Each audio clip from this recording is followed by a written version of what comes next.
I don't know. It always looks so easy when he does it. If this is what you find yourself thinking, then this is the video for you.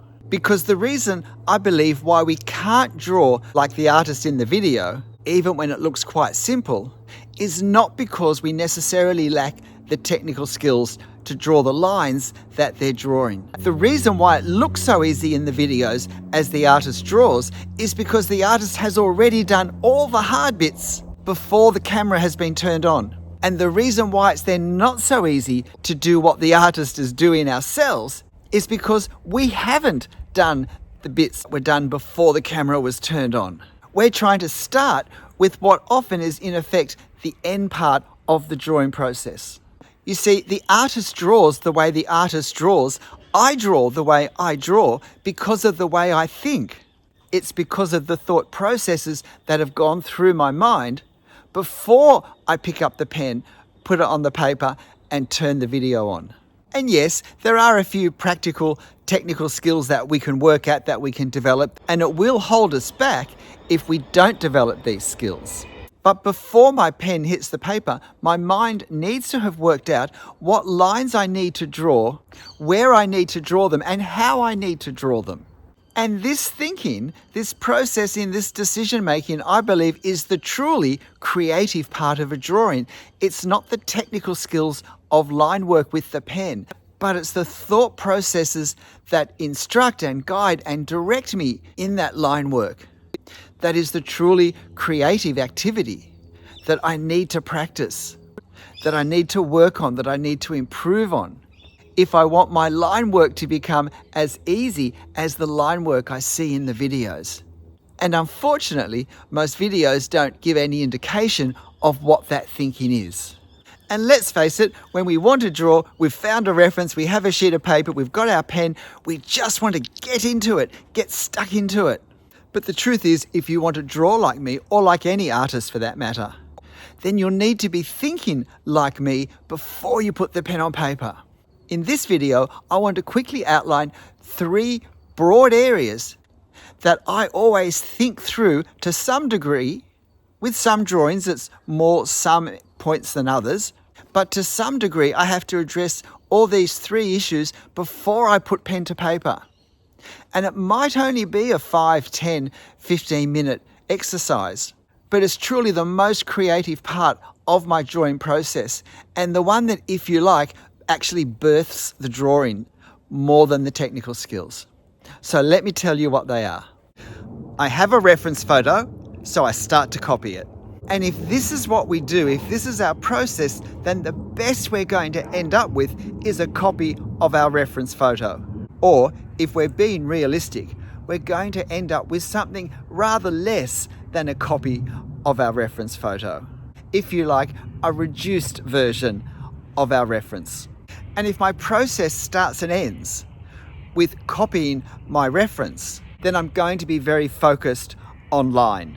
But if my first thinking is what am I wanting to create, then I'm not thinking about line, I'm thinking about the finished artwork, thinking about the thing I want to hold in my hands to say or do or be the thing I wanted to say or do or be. So our first thinking is, where do I want to end up with this artwork? What am I wanting to produce that goes beyond a copy of this photo? What is it about the photo that grabs my attention? What is it about the photo that makes me want to draw it? What is it about the photo that makes me think there's something here I can bring out? There's something I can say. And how do I use this reference for this? Because my drawing can go way beyond the reference, way beyond copying, even if I were capable of creating an effective copy. What has been inspired within me that makes me want to capture it in some way using this reference? These are all the first thoughts I need to have. I need to give a moment to, and it might just need 15 seconds, or I might sit with it for days. There are no rules about the length, but I believe this process needs to happen if we're to create artworks. This truly is the start of the creative journey that will end when I finish my drawing. So I need to think out, what of all that's in this reference am I wanting to capture to create, to bring about, and to do this, to achieve this, still thinking in a very big picture way, what do I need to do to cause it to happen? Because I do not need to copy my reference. I can improve it. I can mold it. I can highlight certain areas. I can remove other areas. I can crop parts out of my drawing completely. I can change where in the depth of plane various elements are, rearranging objects, deleting others, creating new ones. I can adjust tonal values to direct the eye of the observer, to direct people's viewing to the places I want it to go. In effect, I'm trying to imagine this photo as being the exact photo I need to create the artwork that I want to draw. And this aim for my drawing can be as simple as to display the beautiful architecture that so captures my attention so that other people can admire it. Or it could be as complex as to confront people with some aspect of poverty. So it could take moments or hours for this part of the creative process. But it's so important because at this point, we're actually creating the questions that the drawing will answer. We're creating the questions that, as we answer them in our drawing, will actually direct our drawing, will tell us where to put our lines, what lines to put, what objects to put, what objects to leave out. We're creating, if you like, the foreman, the project manager. When we work out in our mind, when we think about the end result that we want, because this will direct what we do. And when we get lost in a drawing, it's often because we don't have a great sense of purpose beyond perhaps at best copying. By the time I start to draw, I can draw really purposefully because I know what I'm trying to create. Now, I might still have challenges actually creating what's in my mind, but I know what I'm trying to do. I now have direction, I have purpose. And you see a lot of that as I place my lines confidently on the paper. But you probably don't appreciate where it comes from. Now you know. What's the second way we need to think if our drawing is going to flow as directly and easily as it seems to for other people? And my second point, and it's going to be easy to think, oh, this isn't my problem, I don't do this, I'm fine with this. But let me say, almost certainly to some degree, this is a problem for most of us when we draw most of the time. And that's as part of our thinking, our processing before we put the pen on the paper. We don't spend enough time observing our subject to see the information that we need to see to be able to draw it accurately. Our lines aren't in the right places, and therefore they're not creating the shapes and the proportions and the angles that we need, because when I've looked at the reference, I haven't looked at it intensely enough, carefully enough, in the right way to capture the information that would enable me to draw the lines in the right places with the right proportions and with the right angles. And I know this is true because of all the drawings I look at. And when I critique an artist's work, one of the things that I always do is that I put the reference side by side and I get an angle. And as you see me do in my videos, I put a colored strip over the angle of, say, the perspective of the roof line, and I slide it across to the drawing to see how closely does it line up. And so many times the artist is totally flummoxed at the huge difference between what was in the reference and what they drew. Because it's not because they weren't trying to draw the line accurately at the right angle. And in their mind, they did their best. But they just haven't appreciated how much thought and effort and time can be taken to get a line correct. When you watch my sped up videos, you don't always appreciate that I might measure the same angle 2, 3, 4, 5. It's not unusual for me to measure an angle 6 times, but I usually cut some of them out just to speed up the video. Because drawing directly in ink, once the line's on the paper, it's there. I have little techniques of dots and dashes to indicate about where lines need to end, or meet up with something else, or where something else will be shortly that I haven't drawn yet, but I need to have a sense of where it is for what I'm drawing now. I'm thinking and planning and strategizing, all based on very careful observation of my reference, which I then transfer onto my paper. But to a casual observer, it looks like I just put the lines on the paper and they all really easily just end up in the right places and the drawing just appears. And it's not obvious how much I've looked and thought and worked out before I've put the pen on the paper. So I'm telling you now. It's why it can be helpful for you to watch some of the real-time video footage that I'm putting at the end of some of my drawing videos, so that you can see how long it takes me to draw the lines. And I've had a number of comments. Wow, I feel like I can see you thinking with the time it takes you to actually position some lines before you draw them. I have a number of videos that look at the importance of careful observation before we draw. And if you haven't seen them or ones like them, I can't recommend strongly enough how helpful it may well be for your drawing to become familiar with what's in them. Can I challenge you to do this with some of your drawings? Measure the angles exactly of your drawings with the references. I've seen drawings where windows that are taller than they are wide end up wider than they are tall in the drawing. Something's been missed in the observation as the lines were put in place.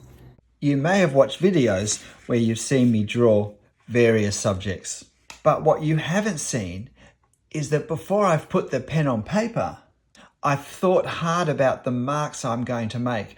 And I haven't just thought about it, but as part of that thinking process, I actually do some planning marks. I do something of a preparatory sketch.